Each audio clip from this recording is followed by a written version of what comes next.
ಇನ್ನು ಸಚಿವ ತನ್ವೀರ್ ಸೇಠ್ ಅಶ್ಲೀಲ ಫೋಟೋ ಪ್ರಕರಣದ ಬಗ್ಗೆ ಸಿಎಂ ಅವರನ್ನ ಕೇಳಿದ್ರೆ ಒಂದೇ ದಿನ ಡಬಲ್ ಸ್ಟೇಟ್ಮೆಂಟ್ ಅನ್ನು ಕೊಟ್ಟರು.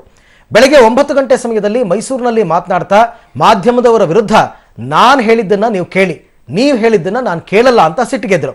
ಆದರೆ ಬೆಳಗಾವಿಯಲ್ಲಿ 11 ಗಂಟೆಗೆ ಉಲ್ಟಾ ಹೊಡೆದ್ರು. ತಪ್ಪು ಯಾರು ಮಾಡಿದ್ರು ತಪ್ಪೇ, ವರದಿ ಬಂದ ಮೇಲೆ ಮಾತನಾಡ್ತೀನಿ ಅಂತ ಉಲ್ಟಾ ಹೊಡೆದಿದ್ದಾರೆ.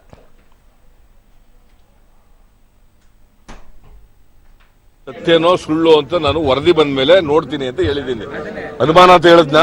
ನೀವು ಹೇಳಿದಾಗೆಲ್ಲ ಇಂಟರ್ಪ್ರಿಟೇಷನ್ ಮಾಡಕ್ ಆಗೋದಿಲ್ಲ. ನಾನೇನ್ ಇಂಟರ್ಪ್ರಿಟ್ ಮಾಡ್ತೀನಿ ಆತರ ಹೇಳಿ. ನಾನು ಸುಳ್ಳು ಹೇಳಿದೆ ಅಂತ ಯಾವ್ದೋ ಟಿವಿನಲ್ಲಿ ಹೇಳ್ತಾ ಇದ್ರು. ವರದಿ ಬಂದ ಮೇಲೆ ಗೊತ್ತಾಗುತ್ತೆ ಅದು ಸುಳ್ಳೋ ಸತ್ಯನೋ ಅಂತ. ಯಾರೇ ಮಾಡಿದ್ರು ತಪ್ಪೇನೆ. ನಾನು ಇವ್ರು ಮಾಡಿದ್ರೆ ತಪ್ಪು, ಅವ್ರು ಮಾಡಿದ್ರೆ ತಪ್ಪು ಅಂತ ಅಲ್ಲ. ಬಟ್ ಅದು ಅದರ ಸತ್ಯ ಅಸತ್ಯತೆ ಗೊತ್ತಾಗಬೇಕಲ್ಲ ನಮಗೆ. ವಿವರಣೆ ಕೇಳಿದ್ದೀನಿ ಅವ್ರಿಗೆ, ಅವ್ರು ಬಂದು ಕೊಡ್ತೀನಿ ಅಂತ ಹೇಳಿದ್ದಾರೆ. ಇವತ್ತು ರಾಯಚೂರಿನಲ್ಲಿ ಇದ್ದಾರೆ, ನಾಳೆ ಬಂದು ಕೊಡ್ತೀನಿ ಅಂತ ಹೇಳಿದ್ದಾರೆ.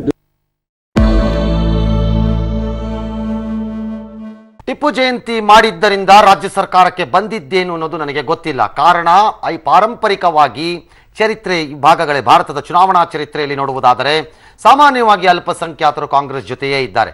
ಹಾಗಾಗಿ ಅವರ ಜೊತೆಯೇ ಇರುವವರನ್ನ ಮತ್ತೆ ಅವರನ್ನೇ ಮೆಚ್ಚಿಸಲು ಯಾಕೆ ಮಾಡ್ತಾರೆ ಅನ್ನೋದು ಒಂದು ಆರೋಪ.